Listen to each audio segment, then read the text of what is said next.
Bonsoir à toutes et à tous et bienvenue à ce premier webinaire organisé par les réseaux des urgences en région ARA.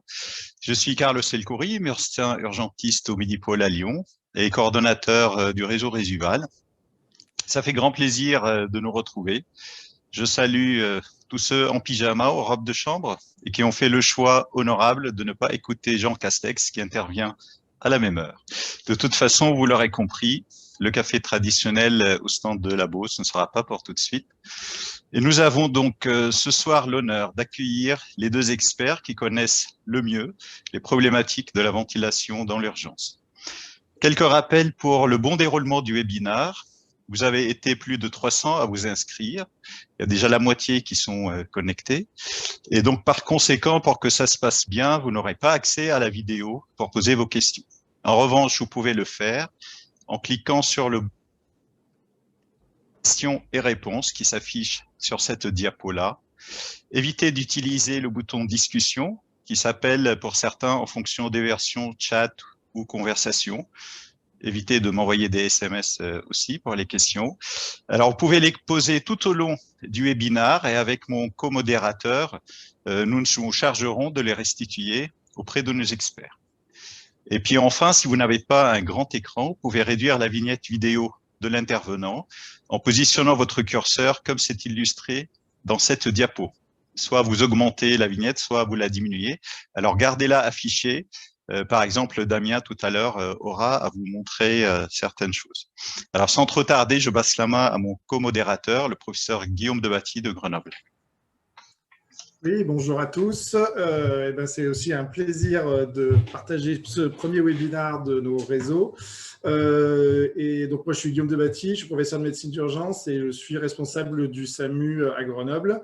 Et je vais donner la parole donc à Damien Viglino, qui est aussi urgentiste à Grenoble aux urgences et au SAMU, et qui va nous parler de la préparation et la gestion de la ventilation avant intubation. Damien, c'est à toi.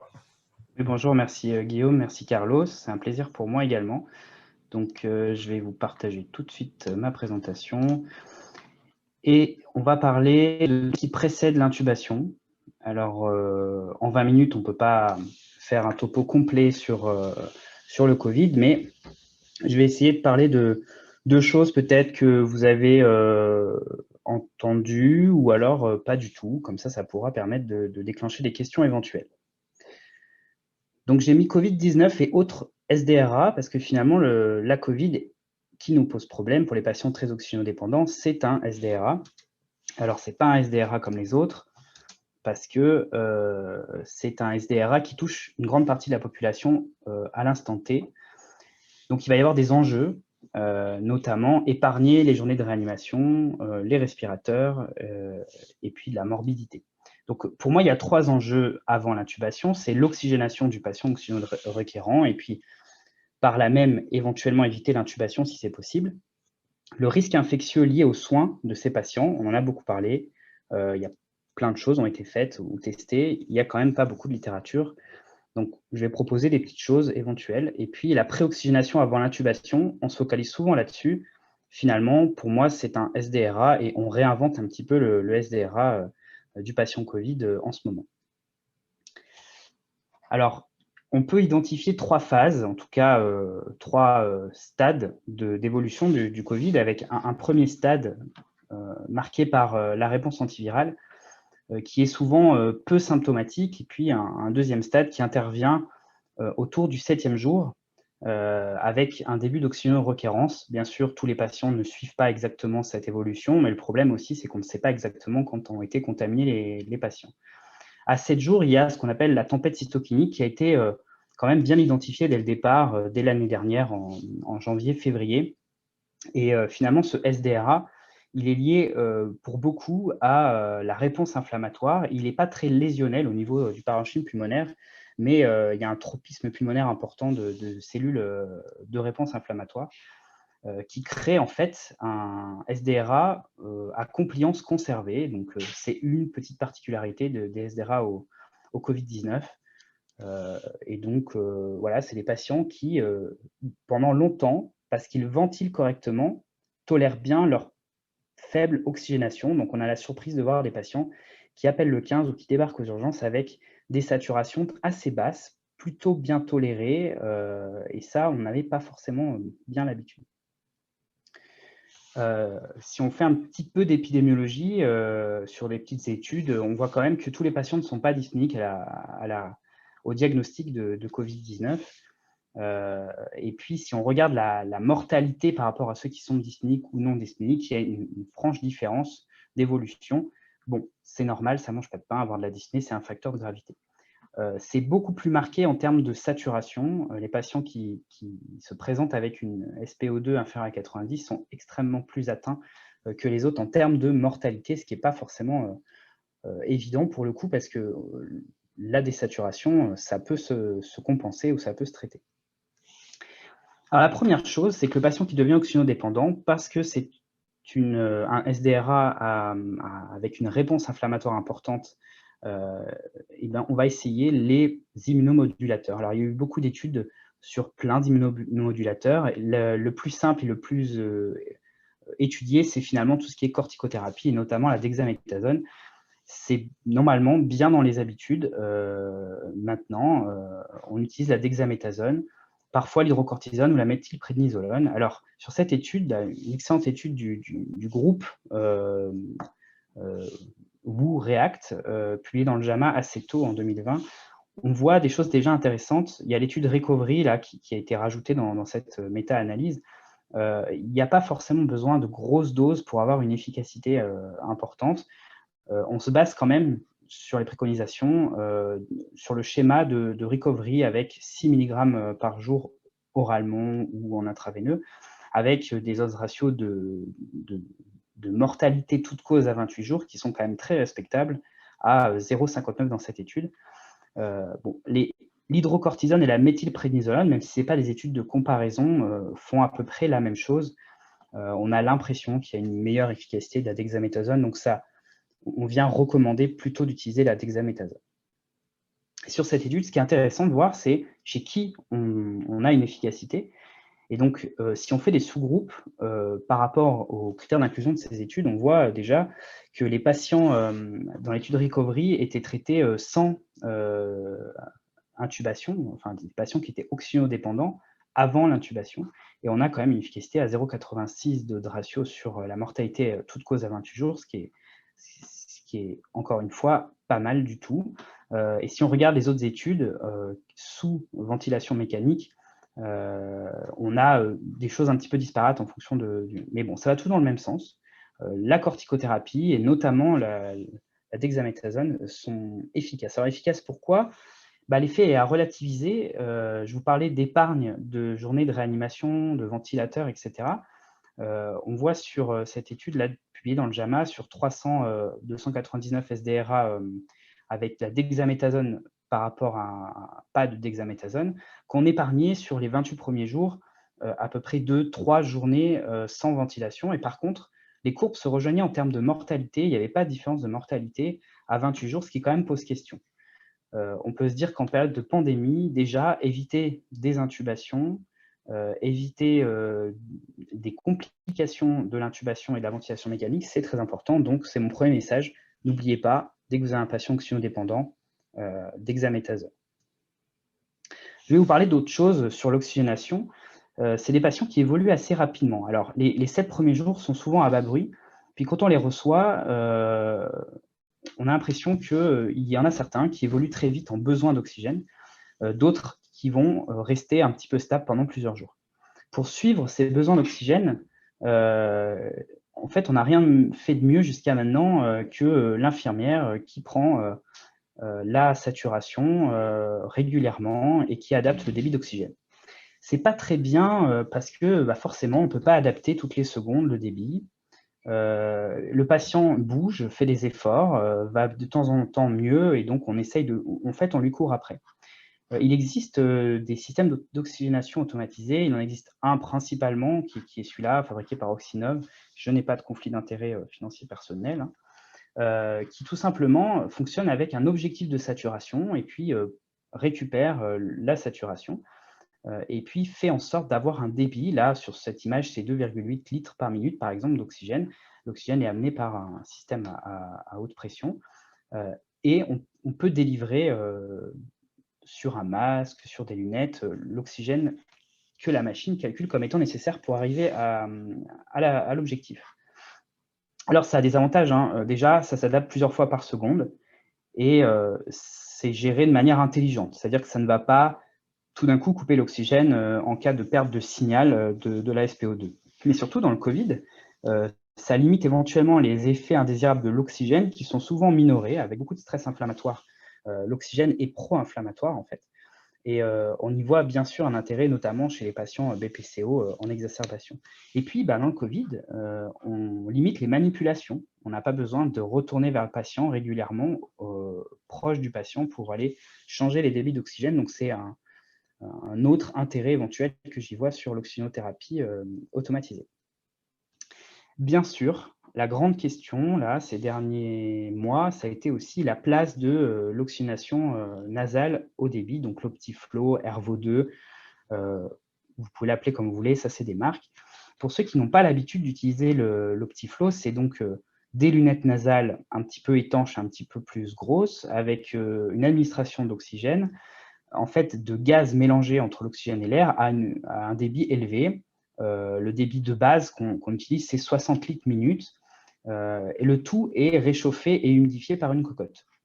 Alors, ça paraît rien, mais ça paraissait tellement intéressant et révolutionnaire pour certains qu'on a fini par intégrer ça comme un mode de ventilation.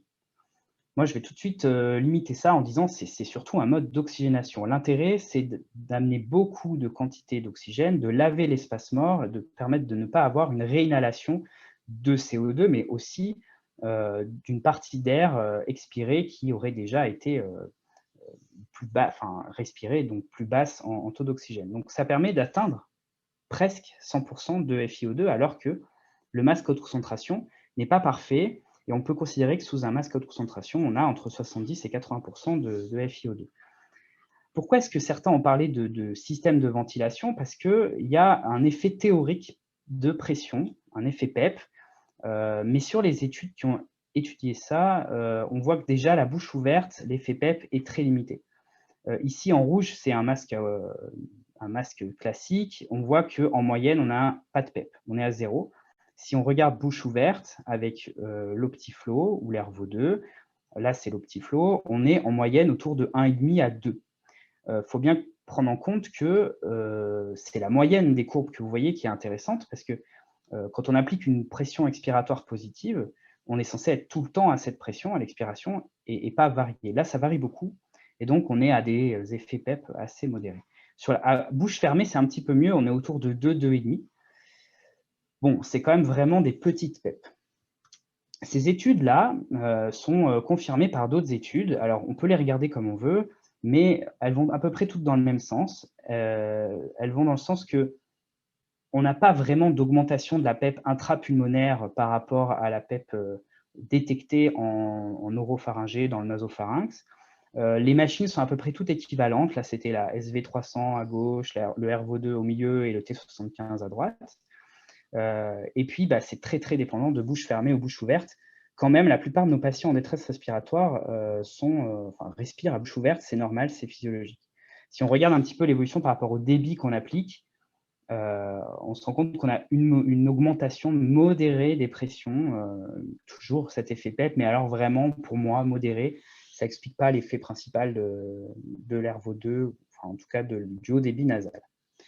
Alors, bien sûr, depuis 1 an, il y a des études qui ont spécifiquement regardé ce que faisait le haut débit nasal sur la Covid-19. Cette première étude, là, publiée dans le BMC Pulmonary Medicine, sur 105 patients en rétrospectif, mais alors sans bras contrôle, qui incluait des patients clairement très oxygénodépendants, avec une SPO2 inférieure à 92% et une fréquence respiratoire élevée, qui avait au moins, sous masque haute concentration, nécessité d'avoir plus de 10 litres par minute d'oxygène. Donc ces patients-là, c'est une étude chinoise, ont été sevrés à 62% avec succès. Alors on ne sait pas trop ce que ça veut dire. Est-ce que c'est des patients qui auraient été intubés? Quand on voit plus de 10 litres par minute, on se dit qu'il y avait un peu de marge, peut-être qu'on pouvait aller à 15, ou optimiser la ventilation. Donc, en fait, ces études-là, elles vont vendre, entre guillemets, que on économise 60% d'intubation. Pour moi, ce n'est pas tout à fait vrai. Il aurait fallu vraiment prendre des patients qu'on aurait intubés si on n'avait pas eu le haut débit nasal. Mais bon, ça donne une première idée chez ces patients-là de ce que ça donne. Dans cette étude, on peut voir quand même qu'ils avaient des patients avec une PaO2 sur FiO2 autour de 110, 116, 120, ce qui est clairement des patients en SDRA sur les critères de Berlin, donc très oxygénodépendants. Une autre étude, celle-ci est comparative, mais elle est ouverte et elle concerne peu de patients. C'est encore des Chinois, bien sûr. 23 patients mis en première ligne sous haut débit nasal versus 10 patients mis sous masque concentration en première ligne.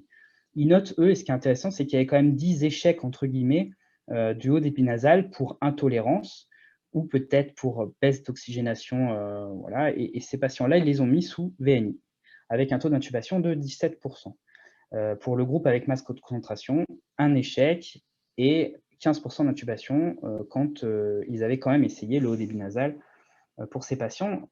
Bon, la médiane d'intubation était quand même 8,4 jours après le début de cette première ligne, que ce soit le masque de concentration ou dans le groupe haut débit nasal, la médiane d'intubation était à 8,4 jours. Donc, on peut peut-être penser que si vraiment c'est des patients qui étaient intubés, on a gagné 8 jours, entre guillemets. Une troisième étude, et après je m'arrêterai là, celle-ci concernait 272 patients, tous mis sous haut débit nasal. Son but à cette étude, c'était d'essayer de déterminer quand même quels étaient les critères applicables pour prédire de l'échec du haut débit nasal. Un peu comme dans la première étude, il y avait à peu près 60% des patients qui ont été sevrés entre guillemets avec succès, donc qui n'ont pas eu besoin d'intubation. La plupart des échecs intervenaient avant la 48e heure. Donc, on peut penser que c'est des patients qui étaient de toute façon très, très oxygénodépendants et qui avaient besoin de plus de soins que du haut débit nasal. La mortalité est très, très importante. Après un échec de haut débit nasal, c'est-à-dire une intubation, la mortalité était de 45%. Et ils ont trouvé, en dehors des critères un petit peu sous-entendus habituels, que le ROX index, que je vous ai mis à gauche, qui est tout simplement une évaluation de l'oxygénodépendance avec le ratio SPO2 sur FiO2 rapporté à la fréquence ventilatoire était très prédictif du succès ou de l'échec du haut débit nasal à 3 heures, à 2 heures, 6 heures, 12 heures. Bon. On en déduit quoi? Globalement, on en déduit que les patients les plus oxygénodépendants sont ceux chez qui le haut débit nasal ne suffit pas. Donc, on enfonce des portes ouvertes, mais quand même. Mais on en déduit aussi que l'effet de l'intubation et des soins associés à la réanimation et peut-être aussi de l'effet aide et PEP chez ces patients peut potentiellement sauver 50% des plus oxygénodépendants, malgré le fait d'avoir fait une sélection préalable avec des patients sous haut débit nasal.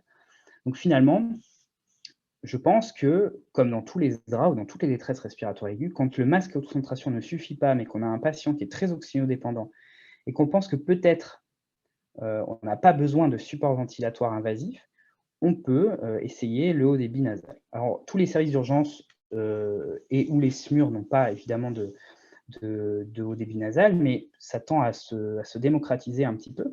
Avant le Covid, on avait une attitude quand même, vous me direz, mais dans pas mal de centres, de dire ces patients-là, de toute façon, ne sont pas à garder aux urgences. C'est des patients de soins intensifs ou de réanimation. Oui, c'est vrai, en attendant, je ne suis pas un fervent défenseur du haut débit nasal, mais ça peut initier correctement un traitement pour ces patients-là, épargner des respirateurs aussi pour les urgences qui ont été un petit peu déplétés en respirateurs pour justement parfois aider les réanimations et les soins continus à en avoir. Pour trancher vraiment sur l'intérêt en soi du haut débit nasal, en fait, il nous faudrait des études solides qui comparent le haut débit nasal à la VNI avec une FiO2 à 100%, et l'intubation en première ligne chez des patients avec une oxygénodépendance tellement importante que sous masque de concentration à 15 litres, ça ne suffit pas. Ces études-là, elles n'existent pas pour l'instant. Il y a quelques petits cas ou des séries, mais ça ne suffit pas pour avoir un avis tranché.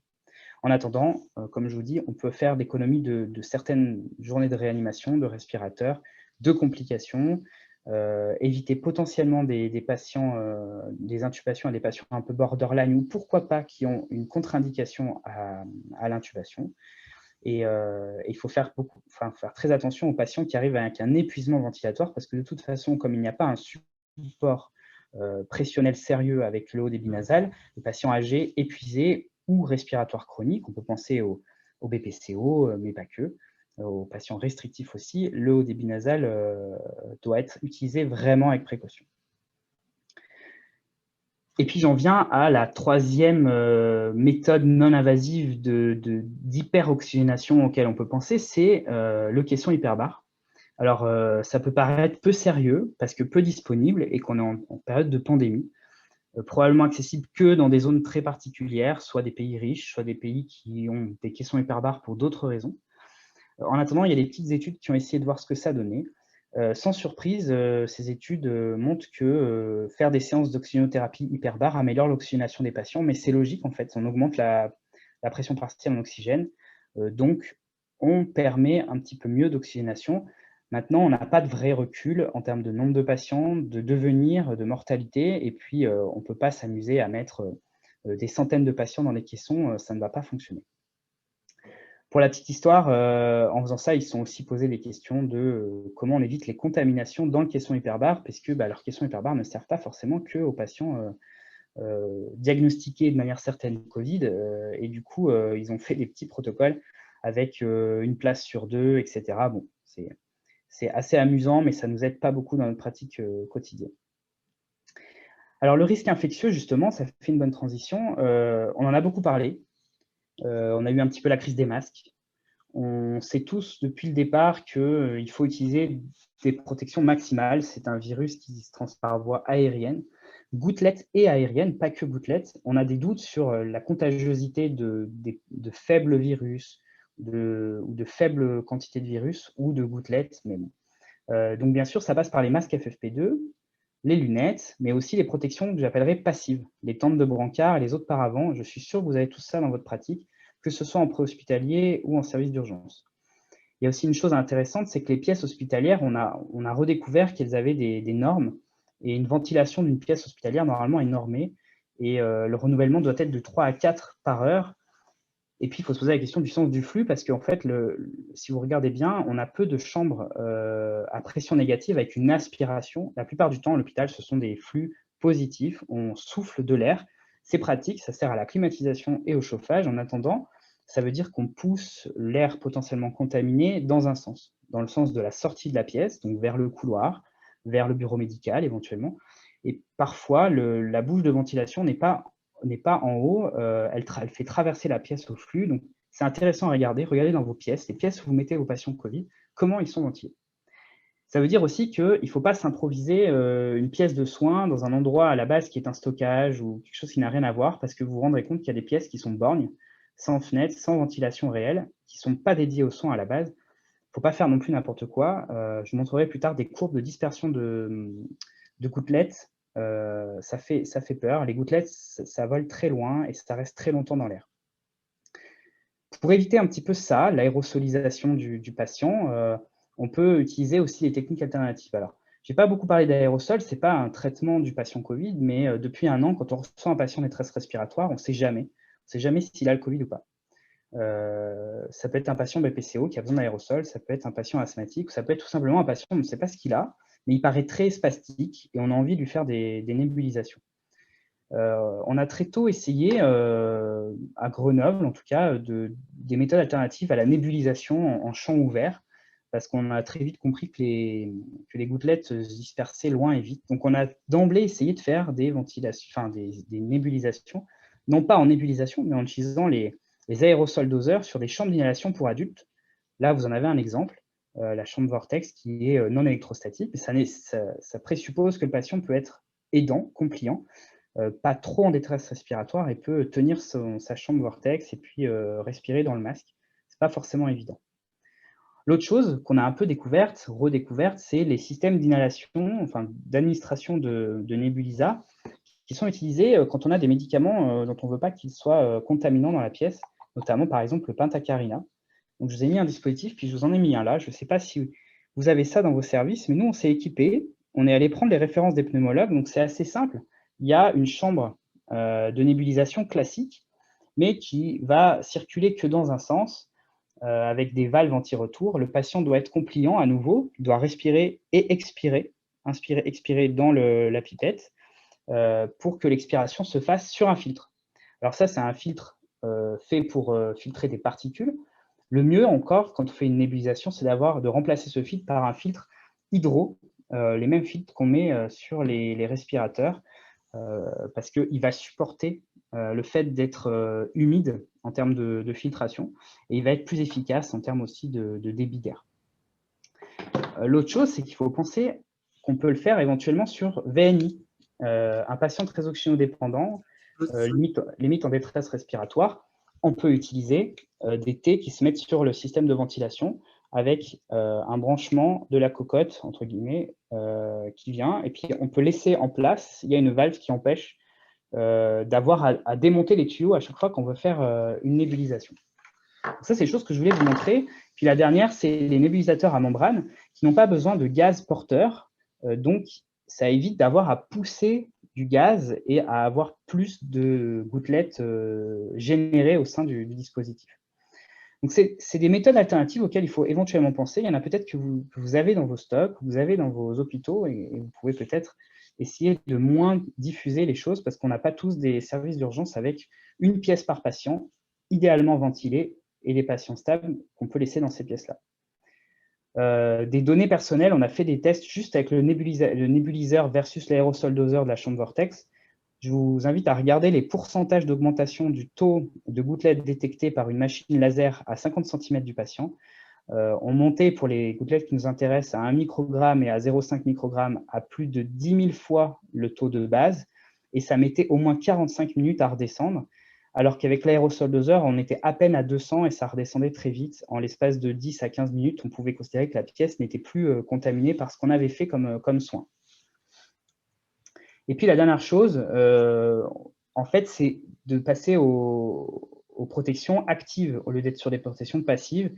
Et donc, on a inventé au CHU de Grenoble aussi une sorte de bulle mobile qui s'attache aux patients et pas au brancard, donc qui permet de transporter en préhospitalier sans rupture du confinement du patient, dans lequel on peut faire des soins, aérosols, oxygène, optiflow, ventilation invasive ou éventuellement non invasive une fois qu'on l'a fait avant.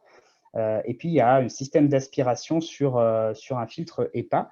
Et donc, les premiers tests sont très, très concluants. Ici, vous voyez que bulle fermée, on ne change absolument pas la contamination gouttelette de l'environnement. Dès qu'on arrête l'aspiration, ça commence à augmenter. Et évidemment, quand on ouvre la bulle, c'est très important. Si vous avez besoin d'informations sur ce dispositif qui va être normé CE, vous pouvez m'écrire. Voilà. Damien, on va parler de la préoxygénation. Damien, il faut que tu conclues ce que tu as déjà bien dépassé. Alors. Ah oui. Eh ben, allez, je vais vous parler de la préoxygénation rapidement. Évidemment, le haut débit nasal est intéressant dans la préoxygénation de ces patients. Et donc, le mieux, c'est d'utiliser le haut débit nasal couplé à l'intubation en séquence retardée. C'est quelque chose qui a été popularisé par Scott Weingard il y a quelques années, en 2015. L'idée, c'est de faire d'abord une sédation progressive, titrée, notamment à la kétamine, pour réussir à ventiler correctement notre patient, notamment avec du haut débit nasal et de la VNI, pour enfin l'intuber, donc faire la curarisation une fois qu'il est correctement oxygéné, parce qu'il n'y a rien de plus dangereux qu'intuber un patient en grande détresse respiratoire. Les études sont très intéressantes, avec des bons taux d'oxygénation sur des patients qui pourtant étaient très bas en oxygénation. Voilà, j'espère que je n'ai pas été trop long du coup, et on pourra parler de ça dans les questions si vous avez besoin. Merci de votre visio-attention. Merci beaucoup, Damien, pour ce topo très clair et exhaustif. Sans transition, je vais passer la parole au professeur Jean-Christophe Richard pour nous parler de la gestion de l'hypoxie persistante après intubation. Jean-Christophe, à toi.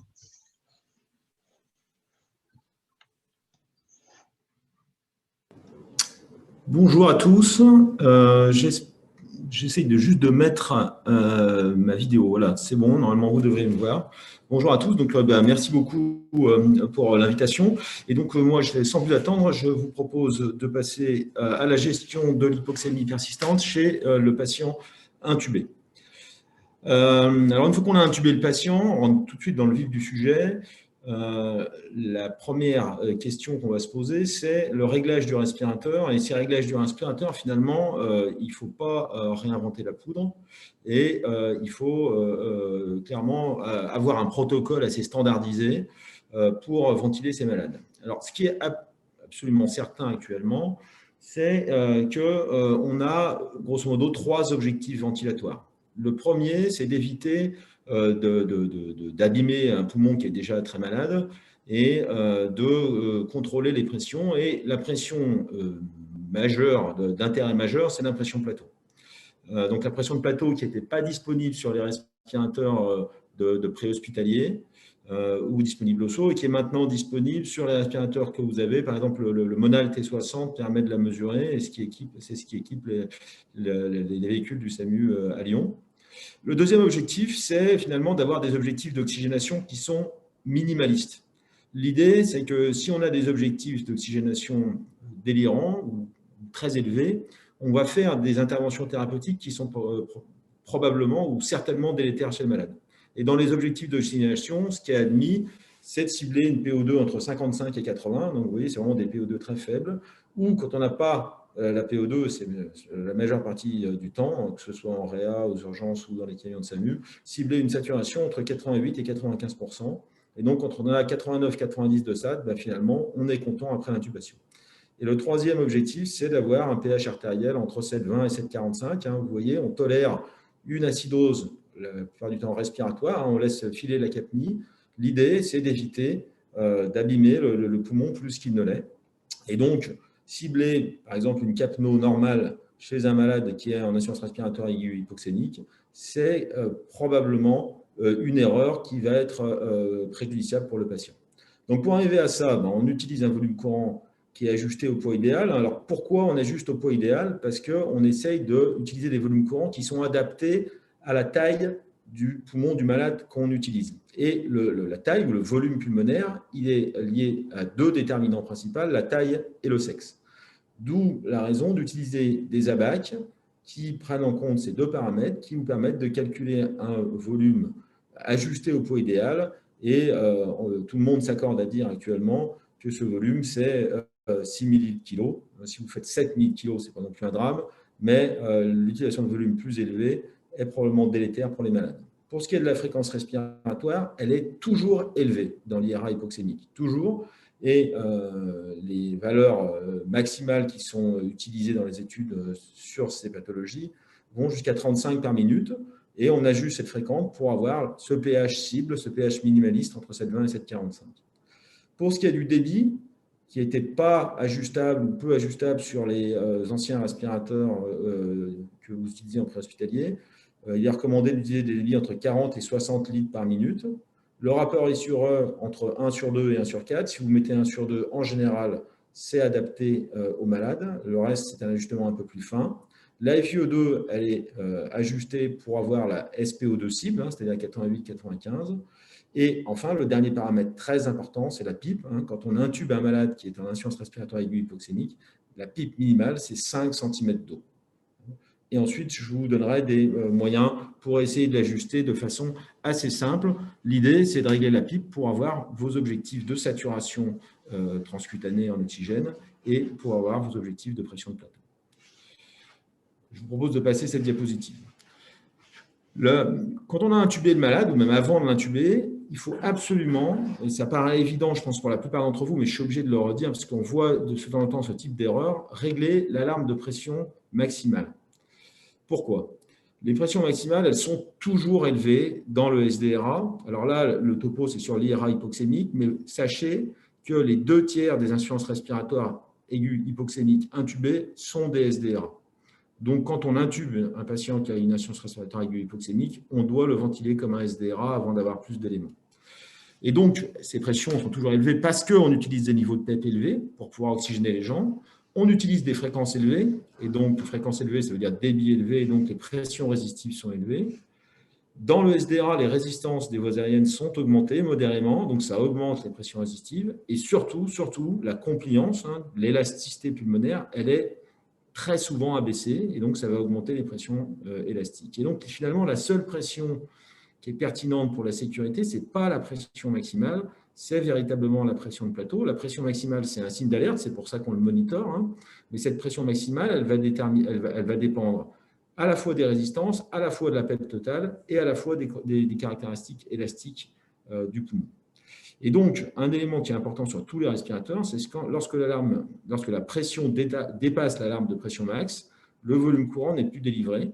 Et donc, en conséquence, quand on intube un malade, on pré-règle une pression maximale très élevée, 50, 60 cm d'eau, voire plus, avant le branchement sur le respirateur. Et puis, une fois qu'on a intubé le malade, eh bien, on va régler cette alarme de pression maximale, près de 10 cm d'eau, au-delà de la pression maximale observée, en fait.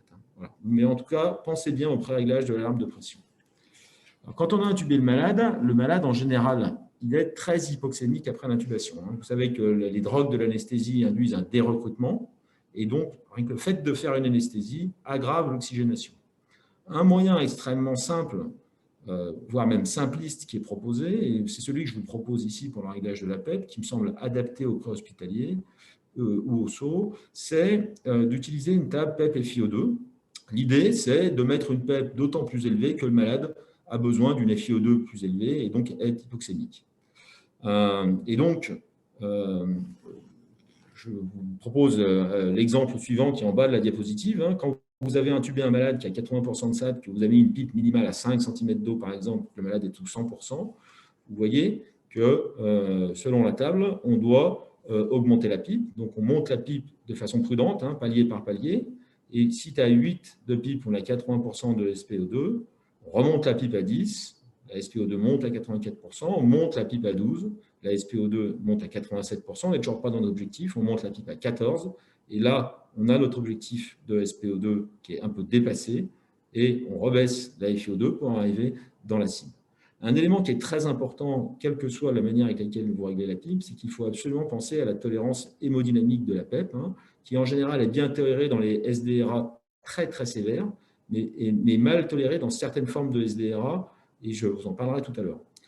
Et donc, évidemment, lorsque la pipe est associée à une dégradation importante de l'hémodynamique, eh bien, il est assez probable qu'on a atteint une limite supérieure de pipe, même si on peut céder le vasopresseur, si on a vraiment absolument besoin de monter la pipe. Un autre élément qui est important pour aider au réglage de la pipe, si vous avez un scanner qui a été fait préalablement à l'intubation, il est absolument clair que certaines formes particulières de SDRA ne tolèrent pas la pipe. C'est les SDRA dits lobaires. Vous avez un exemple sur la diapositive ici, avec des condensations dans les régions postéro-basales. Et vous voyez, le reste du poumon est très bien aéré. Et quand vous mettez de la pipe sur ce type de malade, eh bien, vous avez peu de recrutement alvéolaire, c'est ce que vous avez sur le schéma du haut, et vous avez beaucoup de surdistension, beaucoup d'effets hémodynamiques de la PEP. C'est assez normal, puisque la PEP, elle va finalement pas se distribuer dans les régions qui sont blanches, qui sont non aérées, mais elle va aller dans les régions qui sont déjà bien aérées. Et donc, ce type de SDRA, quand on a la connaissance sur un scanner avant, eh bien, ne justifie pas de niveau de PEP supérieur à 8 cm d'eau. En revanche, dans les formes diffuses, dans lesquelles l'ensemble du poumon est malade, eh bien, vous avez le phénomène inverse, c'est-à-dire un recrutement alvéolaire très important et donc un effet potentiel important sur l'oxygénation, et vous avez finalement peu de surdistension. Il y a des formes qui sont dites patchy en anglais ou mixtes en français, dans lesquelles vous avez à la fois ces condensations dans la région postérieure, sur lesquelles la PEP n'a aucun effet, et vous avez quand même des régions antérieures qui sont un petit peu mal aérées, dans lequel on va avoir un effet bénéfique potentiel avec un effet potentiellement favorable sur l'oxygénation. Alors, quand on n'a pas de scanner, eh bien, on peut avoir une radio pulmonaire préalablement à l'intubation et on peut avoir ce même type de raisonnement. Vous voyez à gauche des atténuations lobaires, des opacités qui sont lobaires. Vous voyez vraiment dans les bases, les sommets sont préservés. Et là, c'est plutôt une pipe qui ne dépasse pas 8 cm d'eau. Et à droite, vous avez l'inverse, ces lésions extrêmement diffuses dans lesquelles il semble licite de tester une pipe plus élevée. Alors, quand on a un malade qui est très hypoxémique aux urgences, après l'intubation, qu'on a optimisé la pipe, eh bien, peut se poser, la question où certains peuvent poser l'intérêt de manœuvres de recrutement. Vous savez, ces manœuvres de recrutement, qu'est-ce que c'est? On monte la pression délivrée par le respirateur avec l'idée de réaérer le poumon. Et vous avez 4 scanners ici qui ont été obtenus à des niveaux de pression qui sont extrêmement différents. Ici, vous avez un scanner qui est fait avec un niveau de pression de 19 cm d'eau, excusez-moi, de 10 cm d'eau. Puis en Suisse, vous avez une pression qui est à 19 cm d'eau, vous voyez que le poumon se réaère très bien, il devient noir, et puis quand on dépasse 25 cm d'eau, quelque part, on guérit le SDRA scanographique, entre guillemets, je dis bien entre guillemets. Et si vous voyez l'évolution de la PO2 en fonction des différentes pressions, là encore, quand on utilise des pressions extrêmement élevées, eh bien, vous avez un effet absolument majeur sur l'oxygénation. Donc, la manœuvre de recrutement peut permettre de passer un cap très sévère en termes d'hypoxémie. Je dis peu, mais cette manœuvre de recrutement, elle n'est pas vraiment recommandée. Elle n'est pas vraiment recommandée dans la mesure où une étude récente dans le SDRA a montré une surmortalité de ce type de stratégie, avec notamment des arrêts cardiaques lors de l'inclusion et l'utilisation de niveaux de pression très élevés, jusqu'à 60 cm d'eau sur l'aspirateur. Et donc, moi, si j'ai un conseil à vous donner en cas d'hypoxémie aux urgences, c'est de plutôt pas chercher à faire ce type de manœuvre pour passer un cap d'oxygénation le temps que le malade soit transféré en réanimation. Un moyen que je peux vous proposer chez le malade particulièrement hypoxémique, et là c'est quelque chose qu'on a testé sur 35 malades avec SDRA, c'est de monter la PEP et pour éviter de monter le niveau de pression trop élevé, de baisser le volume courant. Et donc dans cette étude, ce qu'on a fait, vous voyez, on a parti d'un volume courant de 6000 kg, on a baissé le volume courant à 4000 kg, et de façon associée, on a monté la PEP, tout en maintenant une pression de plateau à moins de 30 cm d'eau. Et avec ça, vous voyez, on a donc monté jusqu'à des niveaux de PEP qui étaient de l'ordre de 15 cm d'eau. Et on a observé une amélioration extrêmement significative de l'oxygénation. Vous voyez, il y a la moitié des malades de cette étude qui avaient moins de 100 de rapport PO2 sur FiO2, donc une hypoxémie extrêmement sévère. Et vous voyez que l'effet sur l'oxygénation est significatif, de l'ordre de 50 mm de mercure, ce qui peut permettre de passer un cap, et je vous proposerai l'utilisation pratique de ce type de méthode, ce qu'on fait en collaboration avec le SAMU de Lyon. Et la conséquence, quand on baisse le volume courant, c'est que la PCO2 augmente de façon significative, et cette augmentation de PCO2, quand on est aux urgences, c'est probablement quelque chose qu'il faut tolérer si ça peut permettre de passer un cap en termes d'hypoxémie extrêmement sévère. Donc, vous avez cette possibilité, après avoir intubé votre malade, s'il reste hypoxémique, de continuer à monter la PEP en baissant le volume courant jusqu'à 4000 kg de poids prédit par la taille. Un élément qui est très, très important et qui se voit, puisqu'on le voit de temps en temps au jour le jour, c'est d'éviter d'aggraver la situation. Donc on a vu qu'essayer de faire des manœuvres de recrutement, c'est potentiellement dangereux, notamment par les effets hémodynamiques, mais très clairement, il ne faut pas dérecruter ces malades. Et donc il y a quelque chose qu'il ne faut absolument jamais faire quand on a intubé un malade, c'est d'ouvrir le circuit de respirateur. Et donc notamment par réaliser une aspiration chez les malades qui sont très sécrétants. Vous avez une photo ici dans ce qu'on appelle une aspiration au système ouvert. Ici, vous avez une aspiration au système fermé, c'est-à-dire qu'on aspire à travers une pièce qui dispose d'un opercule qui permet de passer la sonde d'aspiration. Vous voyez, chez le cochon, quand vous comparez une aspiration, un cochon qui a un SDRA, quand vous comparez une aspiration avec un système fermé, c'est les deux courbes qui sont en haut, vous avez un petit effet sur l'oxygénation. On aspire de l'air qui est dans le poumon, on le dérecrute, mais cet effet est modéré. Par contre, quand vous déconnectez la sonde d'intubation, l'effet sur l'oxygénation est absolument monstrueux. Et quand on regarde en imagerie le volume pulmonaire lors de l'aspiration, ici c'est une aspiration en système ouvert, vous voyez que le volume pulmonaire qui est représenté par la courbe, en fait, il s'écroule lors de l'aspiration. Et quand on se place 80 secondes après le début de la procédure, on a encore un volume pulmonaire qui est plus bas que celui qui était observé lors de l'aspiration. Donc, l'ouverture du circuit dans l'insuffisance respiratoire aiguë hypoxémique est responsable de conséquences qui vont durer parfois plusieurs minutes. Et donc, il ne faut jamais ouvrir le circuit du respirateur. Si on ne veut pas dérecruter le malade, il ne faut jamais baisser la PEP en dessous de 5 cm d'eau. Il faut éviter les aspirations trachéales. Alors, je n'ai pas trop le temps de vous en parler, mais un malade chez qui la ventilation se passe bien, c'est-à-dire l'alarme de pression ne sonne pas, il n'y a pas de sécrétion visible dans le circuit du respirateur, vous venez de l'intuber, il est hypoxémique, ce n'est pas la peine de l'aspirer, on va aggraver les choses. Et puis, il y a un élément qui est important, qui est souvent négligé, et moi je vous encourage à faire attention, c'est qu'on utilise très souvent des sondes d'aspiration trachéale qui sont extrêmement grosses. Et plus elles sont grosses, plus elles aspirent et plus elles dérecrutent. Il y a des recommandations américaine qui vous demande d'utiliser des sondes d'aspiration dont la taille est inférieure à 50% au diamètre de la sonde d'intubation. Donc, quand vous avez une sonde d'intubation de 8, par exemple, eh bien, vous n'utilisez pas de sondes d'aspiration qui ont des diamètres supérieurs à 4, ce qui correspond à des sondes d'aspiration blanches de 12 French, en fait. Donc, grosso modo, comme vous utilisez assez probablement des sondes de 8 et de 7 chez l'adulte, eh bien, les sondes d'aspiration que vous devez utiliser, c'est des blanches ou des noires et pas les sondes d'aspiration de taille plus élevée. Autrement, vous avez aggravé votre malade. Un autre élément qui concerne plutôt le transfert interhospitalier, qui est le changement de respirateur. Quand un malade passe d'un respirateur de réa à un respirateur de transport, par exemple, eh bien, on est obligé d'ouvrir le circuit. Et cette ouverture de circuit, elle est responsable d'une perte absolument considérable du volume pulmonaire. Ici, sur la partie basse de la diapositive, vous avez le volume qui a été mesuré sur banc, la perte de volume mesurée sur banc. Quand vous regardez à droite ici, hein, les pertes de volume lorsque on déconnecte le respirateur sont absolument considérables dès 5 secondes après la déconnexion. Et lorsqu'on veut éviter ça, on peut utiliser un clamp. Hein.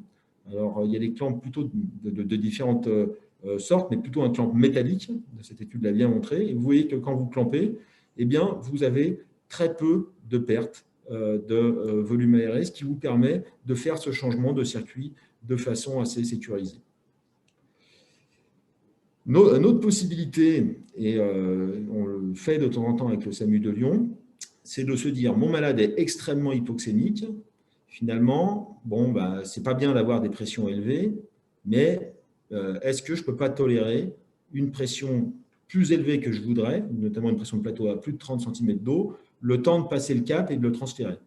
Alors ça, cette stratégie, elle a été testée sur des malades qui étaient très graves, qui étaient référés pour avoir une ECMO véno-veineuse et chez qui a été mis une pression œsophagienne. C'est évidemment quelque chose que vous n'avez pas aux urgences, mais c'est juste pour vous montrer la preuve de concept. Vous avez ici 7 malades qui ont des pressions de plateau qui sont considérées comme étant dangereuses, hein, sur les données de la pression œsophagienne, et d'autres malades chez qui la pression œsophagienne est plutôt rassurante, avec des pressions de plateau qui sont assez similaires.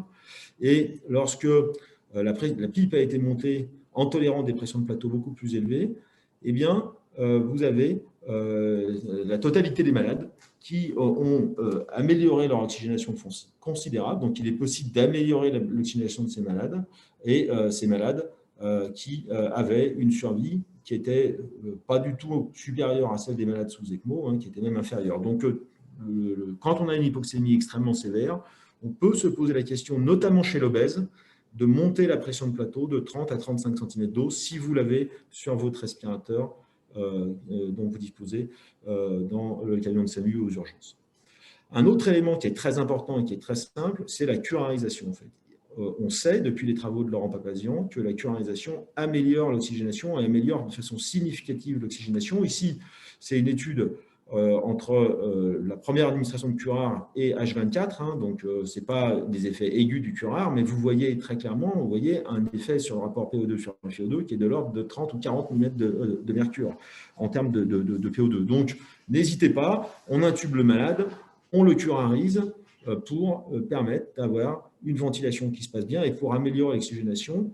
Et quand on curarise le malade, le mieux, c'est de le monitorer. Et je ne vous demande pas de faire des TOF dans les conditions dans lesquelles vous travaillez, ce n'est pas possible. Mais par contre, si votre respirateur fait des pauses expiratoires et inspiratoires, faire une pause de temps en temps sur le respirateur peut permettre de détecter soit les efforts inspiratoires. Vous voyez, on fait la pause ici, hop, il y a une dépression, le malade a inspiré. Ou on fait une pause inspiratoire, hop, il y a une dépression, le malade a inspiré. Il n'est pas assez curarisé, on réinjecte et on cherche à ce que le malade soit parfaitement adapté au respirateur. Une autre solution qui est disponible dans certains SAMU, peut-être dans certains services d'urgence à haut volume, c'est d'utiliser le monoxyde d'azote inhalé, hein, donc, qui est un gaz qui a la particularité d'induire une vasodilatation. Et quand on l'administre sur le respirateur, eh bien, on va vasodilater les zones qui sont bien ventilées et on va améliorer les rapports ventilation-perfusion.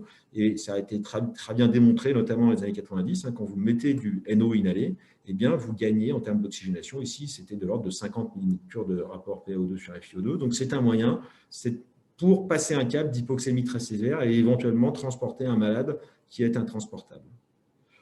Alors, si vous l'utilisez, en fait, c'est extrêmement simple. Hein. Le matériel requis, c'est une bouteille. Alors, il y a des bouteilles pour le transport, une bouteille B2, par exemple. C'est très facile. C'est ce qu'on utilise pour aller au scanner ou pour les transferts interhospitaliers. Un manomètre 0,1,5 litres minute, hein, puisque les débits sont très faibles. Un tuyau pour brancher au respirateur et une pièce en T ici que vous mettez sur la branche inspirateur du respirateur. Je vous mets ici la formule qui est utilisée pour calculer la dose. Si vous ne voulez pas vous embêter, les doses qui sont utilisées chez l'adulte, c'est entre 0,2 et 0,4 litres minute. Donc, vous mettez 0,4 litres minute de monoxyde d'azote inhalé et vous avez un effet qui est immédiat, hein, de l'ordre de la dizaine de secondes. L'oxygénation s'améliore chez environ 2/3 des malades, ce qui peut aussi être une solution pour passer un cap d'hypoxémie extrêmement sévère. Les deux derniers points dont je voulais aborder avec vous, ce qui doit vous sembler complètement incongru, mais je vais vous expliquer pourquoi j'en parle, c'est le décubitus ventral, hein, placer le malade sur le ventre de tout le monde, bien sûr, on en a parlé notamment avec la crise Covid. On sait que ça améliore l'oxygénation. Ça améliore l'oxygénation, c'est 2/3 des malades. Il y a 1/3 des malades chez qui il n'y aura pas d'effet. Et chez ces 2/3 des malades, ça s'améliore quasiment instantanément après le retournement chez 2/3 de ces 2/3 de malades. Donc, grosso modo, la moitié des malades qui sont mis en DV ont un effet bénéfique sur l'oxygénation quasi immédiat, ce qui peut permettre de faire passer un cap et notamment de faire un transport dans des conditions un peu particulières. Et vous voyez ici l'amplitude de l'effet, 39% d'augmentation du rapport PO2 sur FiO2 lorsqu'on utilise du DV, c'est absolument considérable. Et donc, c'est un moyen de rescue de l'oxygénation sévère. Et puis, bien sûr, quand vous êtes aux urgences, que vous avez intubé votre malade, que vous avez fait tout ce que je vous ai dit et que votre malade reste hypoxémique, se pose la question du recours à l'ECMO. Je vous en parle très rapidement, juste pour vous donner un point important. Vous voyez que dans les indications d'ECMO, lorsqu'on intube un malade, l'ECMO, selon les indications françaises basées sur l'étude Eolia, se discute lorsque le rapport PO2 sur FiO2 est inférieur à 50 pendant plus de 3 heures. Donc, ça veut dire qu'on a le temps avant de poser l'ECMO, puisqu'on ne posera pas l'ECMO dans les 3 heures. Donc, ça veut dire implicitement, et on le voit au jour le jour, parce qu'il y a eu des kilos de malades avec la crise Covid, que quand votre malade a 45 de PO2 après l'intubation, vous avez fait le maximum, il ne faut pas non plus en faire un drame, hein, et faire des choses qui risquent de tuer le malade, faire des manœuvres de recrutement dans tous les sens. Vous avez vos 45 de PO2, on met en route la filière ECMO, et on essaye justement de ne pas aggraver le malade, mais on ne fait pas des choses délirantes pour arriver à une aggravation qu'on ne souhaite pas. Je vous ai mis ça juste pour illustration, en fait. Hein, c'est l'ensemble de ce que je vous ai dit. On a essayé de conceptualiser avec Pierre-Yves Dubien pour transporter les malades qui pourraient bénéficier d'une ECMO véno-veineuse sans mettre d'ECMO. Et donc, tous les principes que je viens de vous dire sont ici formalisés dans cet algorithme avec le NO, la turanisation, l'optimisation de la pipe et le clampage du respirateur lorsqu'on passe d'un respirateur de transport à un respirateur de réa, enfin l'inverse. Et puis, finalement, on aboutit à un transport qu'on considère sécurisant si on a un rapport PO2 sur FiO2 ou une PO2 à plus de 70 mm de mercure sur FiO2 100%, hein, donc ce qui paraît bas, mais c'est la stratégie qu'on a choisie il y a maintenant plus de 4 ans, avec un niveau de sécurité vraiment important, puisqu'on n'a eu absolument aucun décès de malades transportés dans ces situations. Alors, je vais conclure pour finir mon information à temps. Les bases de la prise en charge d'un patient hypoxémique intubé aux urgences ou en transport interhospitalier. Alors, premièrement, et mon collègue en a parlé, il faut absolument sécuriser l'intubation. J'en ai pas parlé, mais vraiment, les intubations doivent être faites sous ventilation non invasive parce que c'est la technique qui a le plus haut niveau de preuve. Et ça permet vraiment d'éviter les catastrophes et les arrêts cardiaques à l'intubation. Là, c'est extrêmement clair. Deuxièmement, il faut faire une ventilation protectrice avec un petit volume courant. Ça ne sert à rien d'oxygéner, ça ne va pas améliorer l'oxygénation de mettre un gros volume courant. Maîtriser la T-plate quand vous avez sur vos respirateurs, et là encore, le modèle T60 permet de la monitorer pour le préhospitalier. Curariser de façon efficace et vérifier la curarisation en faisant des pauses. Ne pas dérecruter. Augmenter la PEP en regardant l'hémodynamique et notamment dans les atteintes bilatérales non lobaires, si on a une radio par exemple, hein, voilà, là il n'y a pas de problème pour augmenter la PEP, normalement elle est bien tolérée. Rajouter du NO inhalé si on en a à disposition. Et puis, se déstresser, si on a une SAD qui a plus de 75-80%, ok, c'est une maladie très hypoxémique, il faut enclencher les filières ECMO, mais on est arrivé dans une situation où on a mis le malade dans une relative sécurité si on ne l'aggrave pas. Écoutez, je vous remercie de votre attention et je suis prêt à répondre à toutes vos questions. Merci beaucoup, Jean-Christophe. Je te laisse arrêter le partage de ton écran. J'ai juste un petit souci parce que je ne trouve pas l'arrêt de partage. C'est en haut de ta diapo, théoriquement, un bouton rouge. Et je vais quand même... alors, il nous reste quelques minutes, on est dans les temps. Je vais te poser la première question. On demande s'il y a un profil type de patient répondeur au décubitus ventral. Alors non, c'est une très bonne question et malheureusement, on ne peut pas le prédire à l'avance. Voilà, beaucoup ont essayé et en fait, alors la question, elle est pour nous, en tant que réanimateur, elle n'est plus relevante parce que là, je vous ai présenté l'ECMO comme une technique, le DV comme une technique rescue sur l'oxygénation et il faut l'utiliser comme ça pour vous et aussi pour nous. Mais si on fait du DV, c'est pour son effet sur la survie. Et il a bien été montré que même les malades non répondeurs au DV sur l'oxygénation, c'est-à-dire un tiers des malades, ont un effet bénéfique du DV sur la survie. Et donc, finalement, voilà, prédire la réponse en termes d'oxygénation, ce n'est pas vraiment relevant parce que finalement, l'oxygénation, on s'en fout la plupart du temps, c'est surtout pour baisser la mortalité. Ok, merci. Il y avait une question sur le changement de respirateur. Là, tu y as répondu au moment du transfert, mais il y a la même que je poserai à Damien, puisque les dispositifs d'oxygénation haut débit, à ma connaissance, n'ont pas de batterie. Alors, quand tu le débranches pour transférer le malade en réanimation, s'il est attendu, et là, je parle évidemment en intra-hospitalier, donc il est sous Optiflow ou un autre, je vais le transférer en réa, je débranche, ça s'arrête. Alors, on imagine que ça va rester un peu humidifié pendant quelques minutes, mais qu'en est-il de l'oxygénothérapie? Alors oui, il faut arrêter. Il faut arrêter le haut débit nasal. Il y a des équipes qui ont fabriqué des petits chariots avec des batteries et des transformateurs 220 volts. Mais ça veut dire qu'il faut aussi avoir la capacité d'oxygène, une grosse bouteille, parce que ça va très vite, à 60 litres minutes. Donc moi, je conseille de l'arrêter. On n'est pas censé être dépendant à la minute du haut débit nasal, éventuellement passer à de la VNI. On atteint une FiO2 à 100%. Voilà, ouais. Ou alors intuber sur place. Ça dépend où on est, c'est sûr.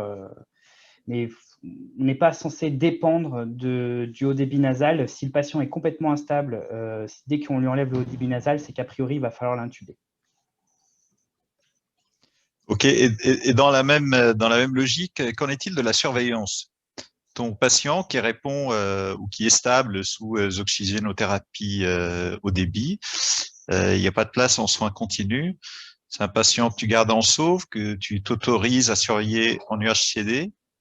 Là, j'en vois 300 face à moi qui font des bons. Ouais, moi je fais un bon aussi. Par définition, c'est un malade très oxygénodépendant. Il peut s'aggraver à tout moment. Sur les séries que je vous ai montrées, il y a quand même une grosse mortalité à l'échec de haut débit nasal. Et il y en a quasiment la moitié qui finissent par être intubés, même s'il y a un délai. Donc, ce n'est pas des patients à garder, c'est des patients à surveiller en surveillance continue. Alors, on a tous des zones de surveillance monitorée. L'UHCD, c'est non, clairement. Le patient doit être monitoré avec une SAT en continu, un rythme cardiaque en continu, une fréquence respiratoire en continu et un infirmier qui a les yeux dessus. Donc, par définition, même s'il faut faire un transfert d'hôpital, il ne faut pas garder ces malades. Je ne sais pas si Jean-Christophe est d'accord avec moi, mais… Moi, je suis complètement d'accord. Moi, je peux vous donner les données du centre, mais parce qu'il y a notamment un papier d'Alexandre Demoule sur le sujet. Mais donc, en France, Alexandre Demoule et nous, on a les mêmes données. L'OHD, c'est 60% d'échecs. Donc, c'est considérable, alors que normalement, dans le Covid, en dehors du Covid, c'est 30%. Deuxième point, et là, il n'y a pas les données de papier, donc je vous donne les nôtres. 25% des malades qui sont sous EHD et qui sont intubés, donc dans ces 60%, sont intubés dans les premières 24 heures. Donc, voilà. Et la plupart des malades, la quasi-totalité des malades sont intubés dans les 4 premiers jours, en fait. Donc, vraiment, les malades sous EHD, Covid, surtout Covid, c'est vraiment des bombes et le risque d'intubation est considérable. Et donc, il faut les mettre en USC. Il y a une question sur l'oxygénothérapie haut débit pendant le transport en préhospitalier. Il y a certaines équipes qui l'ont fait par rapport à de la VNI temporaire et jusqu'à l'admission en réanimation. Est-ce qu'on a un peu des données? Mais je peux déjà dire que le grand intérêt de l'oxygénothérapie haut débit nasal, c'est sa tolérance. Vis-à-vis de la VNI, c'est quand même plus facile de tolérer un système qui a peu de PEP déjà, qui ne prend pas toute la figure. Les malades en détresse respiratoire, vous les connaissez, que ce soit des SDRA ou des BPCO, c'est difficile. L'initiation de la VNI est difficile. Alors même s'il faut utiliser toutes les techniques possibles, commencer avec des basses pressions ou des bas volumes, etc. L'intérêt de l'oxygénothérapie haut débit pour le transport préhospitalier, ce serait un malade stable qu'on prend comme ça et qu'on veut transporter et qui ne tolère pas très bien la VNI. C'est plus facile quelque part à gérer. Encore une fois, faites attention, la capacité en oxygène d'un véhicule de SMUR va fondre sous haut débit nasal. 60 minutes, vous avez qu'à faire vos calculs. On a intérêt à avoir des gros obus qui soient vraiment pleins. Et je ne sais pas ce que voulait dire Michael Martinez en disant garder le haut débit nasal pour le camion. Si ça veut dire en gros le malade, une fois qu'on le sort du véhicule pour aller aux soins intensifs ou en réanimation, on le repasse sous masque autocentration ou sous VNI, moi j'ai envie de dire oui. Voilà. Ok, il y a une question, alors je pense que c'est en rapport aussi avec la dispersion des gouttelettes, tu en as parlé Damien, qui n'est pas tout à fait dans le sujet, mais qui concerne le protoxyde d'azote. Si on est amené à faire un geste chez un patient Covid, oui, faut-il s'en servir? L'exemple, c'était la fibroscopie. Alors, je ne suis pas pneumologue, je ne fais pas de fibroscopie. Quand on fait une fibroscopie, on a de toute façon un système ouvert. Le protoxyde d'azote, ça va revenir à faire une oxygénation déjà qui, a priori, est à 50%, puisque les mélanges sont à 50%. Donc, si on a un malade qui est très oxygénodépendant, ça va être problématique parce qu'on ne pourra pas aller à une FiO2, on va dire, à plus de 30 ou 40%, parce qu'encore une fois, les masques non étanches ne sont pas parfaits sur la FiO2. Donc, je ne sais pas quelle est l'expérience de ceux qui font de la fibroscopie, mais sur la dispersion des gouttelettes, on est dans un cas où on est de toute façon proche de la figure et dans un système ouvert. Donc, ce n'est pas le fait d'utiliser du protoxyde d'azote ou un masque de concentration qui va changer quelque chose, à mon avis. Ça va être les protections passives personnelles qui vont être importantes. Lunettes, tablier, masque FFP2. Et j'en ai pas parlé, mais pour l'intubation, on peut aussi, si vous en avez l'habitude et si vous avez le matériel, utiliser les systèmes de vidéo-laryngoscope qui permettent de gagner quand même presque un demi-mètre. Et c'est une diffusion quand même qui est décroissante dans l'espace, même si rien n'est parfait. Voilà. Je ne sais pas si ça répond à la question, mais protoxyde d'azote, ça veut dire qu'on n'est pas a priori sur un malade extrêmement oxygénodépendant et on est vraiment loin de se soucier de ça si on en est à faire de la fibroscopie. Ok, merci. Question à Jean-Christophe, tu avais parlé d'objectifs de ventilation minimaliste. Et puis, à un moment, tu as dit qu'on pouvait monter la PEP aux dépens du volume. Qu'en est-il du patient emphysémateux, que l'on connaît emphysémateux, enfin le BPCO C'est une très bonne question. Alors, moi, je dirais qu'il y a deux cas. Soit on est dans le cadre d'un malade qui a des poumons blancs, une radio blanche. Donc, on est dans le cadre du SDRA et il se trouve qu'il a de l'emphysème. Bon, ben là, quelque part, malheureusement, on est obligé de le traiter un peu comme un SDRA standard. Ce qui est sûr, ce qui se passe, vous ne le voyez pas, mais on le voit quand on fait des scanners, c'est que ça fait gonfler les bulles d'emphysème, très clairement. Et il peut y avoir, la conséquence de ça, c'est outre le fait que le poumon est très stressé, c'est des interactions cardio-respiratoires et une mauvaise tolérance hémodynamique. Mais finalement, on n'a pas le choix. Par contre, ce qui est très clair, c'est qu'un malade qui est intubé pour une décompensation de BPCO, en général, c'est une atteinte bronchique, en fait, donc il n'y a pas d'atteinte alvéolaire. il ne faut pas mettre de PEP chez le malade sédaté curarisé, en fait. Ça n'a pas de sens parce que ça va faire qu'une seule chose, c'est gonfler les bulles d'emphysème qui sont en général pas perfusées. Donc, en fait, on va avoir des trucs hyper aérés, pas perfusés. On n'aura que des emmerdements de la PEP, en fait. Mais c'est une vraie question. En fait, vous avez compris, là, je suis allé assez vite, mais la PEP, c'est très bien quand le poumon il est diffusément atteint. Parce que grosso modo, elle fait gonfler le poumon de partout. Quand le poumon est hétérogène, avec des zones saines ou des zones avec des compliances très élevées, la PEP amène des problèmes parce qu'en fait, elle va surdistendre ce qui est déjà bien aéré et elle aura très peu d'effet en termes d'oxygénation. Je peux rajouter que c'est valable pour le non-invasif. Il ne faut pas oublier que le malade a de l'emphysème ou est BPCO. Même si on pense que c'est un Covid surajouté et qu'il se présente comme un SDRA, prendre l'habitude, parce qu'on est en période de Covid et qu'on a beaucoup de SDRA, de mettre des PEP élevés à tout le monde, c'est pas très bon. On a vu des patients qui carrément se mettaient à ne plus supporter la VNI parce que l'habitude était d'augmenter un petit peu la PEP. Je ne sais pas si c'est la même chose dans vos centres. On a vu faire des augmentations de PEP inhabituelles par rapport aux périodes précédentes. Vraiment, il faut se fier au profil du malade et on a tout perdu si on se retrouve avec un malade qui ne tolère plus la VNI et qui en plus éclate une bulle d'emphysème, on aura tout perdu. Moi, je rebondis sur ce que dit Damien, je suis complètement d'accord. Hein. Et alors, un des gros problèmes en plus de monter la PEP en VNI, c'est qu'on augmente les fuites. Donc, c'est vrai qu'utiliser des PEP élevés, certains le font, hein, mais c'est vraiment un truc qui rend la technique encore moins tolérable. Donc, 5 cm d'eau de PEP dans VNI dans l'IRA hypoxémique, c'est déjà pas mal. Il y a des questions sur l'objectif de saturation. On a parlé bien pour le patient intubé, pour le patient avant l'intubation, que ce soit en oxygénation au débit ou VNI ou masse de concentration. On a parlé sur les… C'est les mêmes que toujours. C'est la British Thoracic Society qui a bien synthétisé ça dans les recommandations.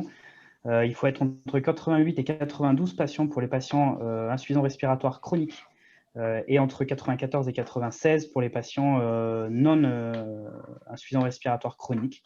Il n'y a pas de raison de changer, et d'où l'intérêt éventuellement des titrations automatisées, entre autres. Voilà. Mais il ne faut pas chercher à avoir des 100% d'oxygène, on fait du mal. Hein. Il y a des belles études qui montrent des durées d'hospitalisation et de réanimation plus importantes chez les patients qui sont en hyperoxie.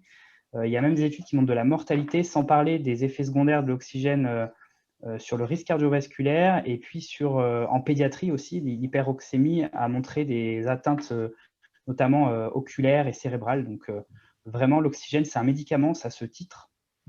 Et moi, juste si je peux rebondir, c'est un élément aussi important. En fait, hein, vous savez que dans le Covid, il y a une particularité de l'hypoxémie, ce que les anglo-saxons appellent happy hypoxémia, c'est-à-dire qu'en fait, à la différence de ce qu'on voit, par exemple, pour les pneumatiques pneumocoques, quand les malades, ils ont 85 de SAT, ils sont en détresse respiratoire, souvent, il n'y a pas de détresse respiratoire dans le Covid, alors qu'il y a des désaturations que souvent on ne tolère pas vraiment, hein, des 85, des 86 de SAT.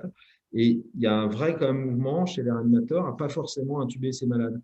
Le niveau de preuve est très faible, hein, mais c'est vrai qu'on tolère des niveaux d'hypoxémie dans le Covid sous OHD sans intuber beaucoup plus importants que dans d'autres formes d'insuffisance respiratoire aiguë hypoxémiante. Donc, si votre malade il est hypoxémique, mais que finalement il n'est pas en détresse, je pense qu'il ne faut pas se jeter sur l'intubation. Il y a une question sur le… Au début, c'est du… Vas-y, Damien. Il ne faut pas oublier que c'est des SDRA souvent longtemps bien tolérés. Alors peut-être à cause de la compliance, mais souvent longtemps bien tolérés. Donc la fréquence respiratoire, il ne faut pas l'oublier. Un patient qui a l'air de ventiler bien, il ne faut pas s'affoler juste sur la saturation. Ok. Il y a encore 3 questions. Alors, il est 19h10, on va les prendre et ensuite on arrête. Le monitoring du ROX est-il suffisamment prédictif pour surveiller les patients sous Optiflow et anticiper les transferts en RIA pour intubation? Non, le ROX a été décrit comme un facteur de risque d'échec, pas de surveillance, mais de toute façon, c'est quelque chose d'ultra logique. Le ROX, finalement, c'est prendre en compte la fréquence ventilatoire en plus de prendre en compte le niveau d'oxygénodépendance avec le rapport SPO2 sur FiO2, enfin SAO2 sur, SPO2 sur FiO2. Donc bon, le ROX, finalement, il n'y a rien de magique dans le ROX. Ça vous donne les patients très graves sur le plan respiratoire. En fait, les patients qu'il faut attraper avec l'oxygénodébit, le haut débit nasal, c'est vraiment les patients borderline, quoi, limite, qui ventilent plutôt pas mal, mais qui ne saturent pas assez. et qui ont besoin juste d'un petit peu plus de FiO2, si en plus ils peuvent rester longtemps parce que c'est mieux toléré, on a tout gagné par rapport à la VNI, bien sûr, et puis par rapport à l'intubation. Mais bon, le ROX, ce n'est pas magique. J'en ai parlé parce que vraiment, ça se focalise là-dessus. Toutes les études qui cherchent des outcomes respiratoires retrouvent le ROX, logiquement. Mais c'est normal, c'est juste un reflet du niveau d'oxygénodépendance et de la détresse respiratoire du patient.